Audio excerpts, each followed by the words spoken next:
What is the most impactful thing you can think of that Sweden has done as a country? I'm not talking about meatballs or IKEA, I'm not talking about Volvo cars or that failed attempt to set up a colony near Delaware. And yeah, Sweden tried to take over Delaware. You may be thinking, no wait, the Vikings did stuff, they even got to North America way before Columbus did. But the Vikings were Danish and Norwegian, not Swedish. The answer lies in one man, Gustav Adolf II. Gustav was born on December 9th, 1594. His childhood was a mystery, and still to this day not much is known about what his life was like before he turned 17. Once he did, however, his life changed drastically. Due to alliances and treaties, and the exact timing of his father's death, he was put in position of the King of Sweden.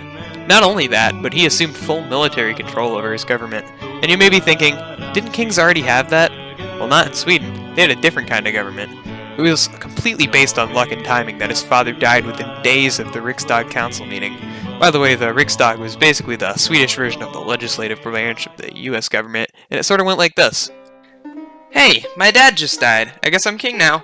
Aw, shucks, we didn't really trust your father very much, and there's chaos everywhere now. Do you know how to run a military? No, I can try, though. Sounds like a bad idea, but let's try it anyways.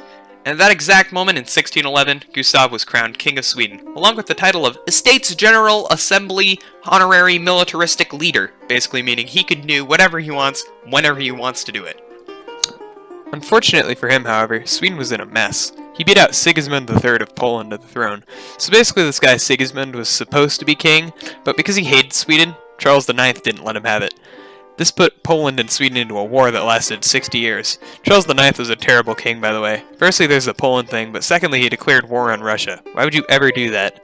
Anyways, Charles IX made one last awful big mistake that would probably anger everyone. I mean, his views on religion were very confusing, and here's what I mean.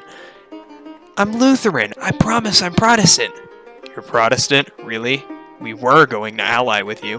What? When did I say that? I'm Catholic. That gives us even more of a reason to hate you. What are you talking about? I never said I was Catholic. I'm Calvinist. We're Lutheran. That's what I said. And this soon created absolute religious chaos and distrust within Sweden, and that Gustav had to deal with as soon as he came to throne. However, Gustav fixed all of this. He managed to convince everyone that he was hardcore Lutheran through religious counseling.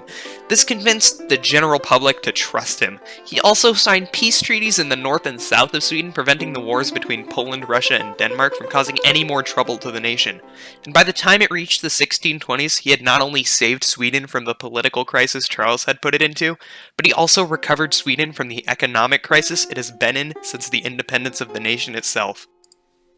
For a while, not much was happening in Sweden, but look to the south. The 30 Years' War had been raging on for almost 15 years at this point.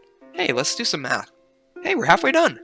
Those pesky Germans were pushing towards Denmark. Although Denmark and Sweden had a long-lasting rivalry, Sweden was not going to let some country they'd never even seen before take over Denmark.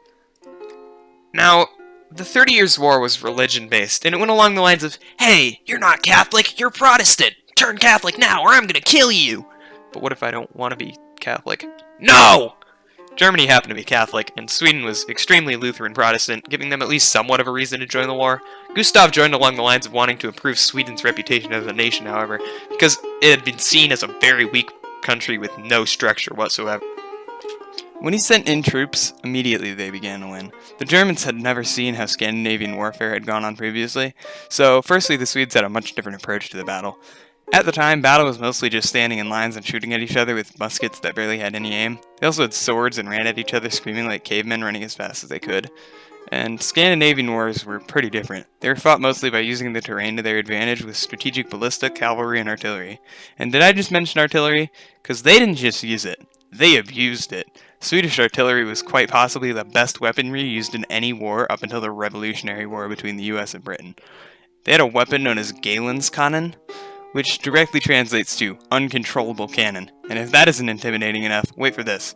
Most cannons at the time would shoot rounds of 20 to 30 pounds, but the Galenskanen would shoot rounds of 90 to 100 pounds. That's way bigger.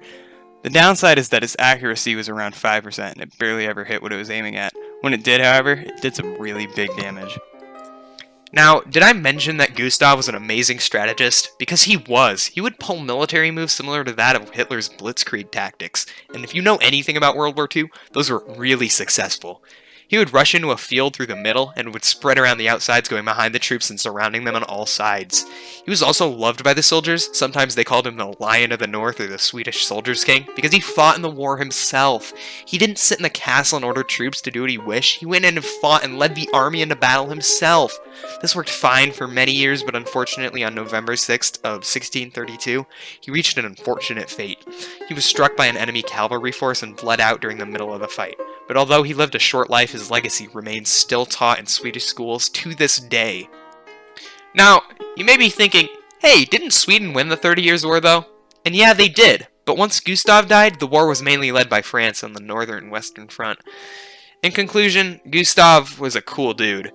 Way ahead of his time. He did things that leaders before him would have thought to be impossible. Without him, the world might have become a very different place. He saved the Protestants, saving science and general knowledge from the public from being destroyed.